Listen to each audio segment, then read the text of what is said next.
This is forbidden technique mga kakirig. Gawin nyo lang to kung wala na talagang ibang paraan, lalo na kung out of budget na ang usapan. Yow!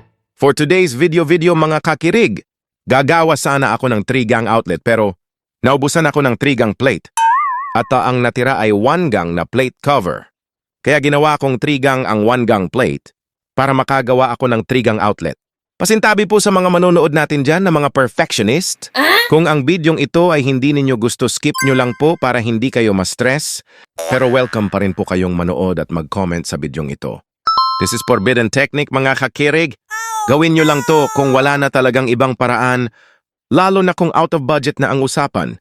Kung gagamitin nyo ito sa pakyawan, ay dapat sa may-ari inyong ipaalam. Kung okay lang ba sa kanya ang iyong paraan. Kung hindi siya sangayon, mas mabuting wag mo nang ituloy.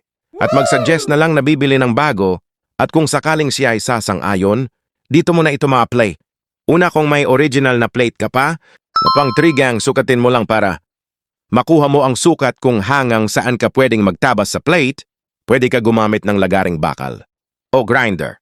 Ingat lang kung gagamit ka ng grinder. At tapos mong tabasin, pwede mo gamitan ng liha para kuminis kunti ang edge. Kung wala kang liha, pwede na rin wire cutter o skinning knife gaya ng ginawa ko. Medyo hindi siya pulido pero okay 2x naman din tingnan. Ginawa ko na lang ito para matapos na ang aking trabaho. Paalala mga kakirig, huwag nyo itong i-apply sa mga client ninyong maselan sa trabaho kung hindi ninyo gustong matulad ko.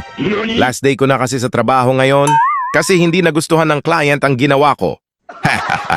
Kung sangayon kayo sa technique ko or nagawa nyo na rin to, please share this video para marami pang makaalam at pwede ma-voice it na feeling perfect na tao. Haha, joke lang po.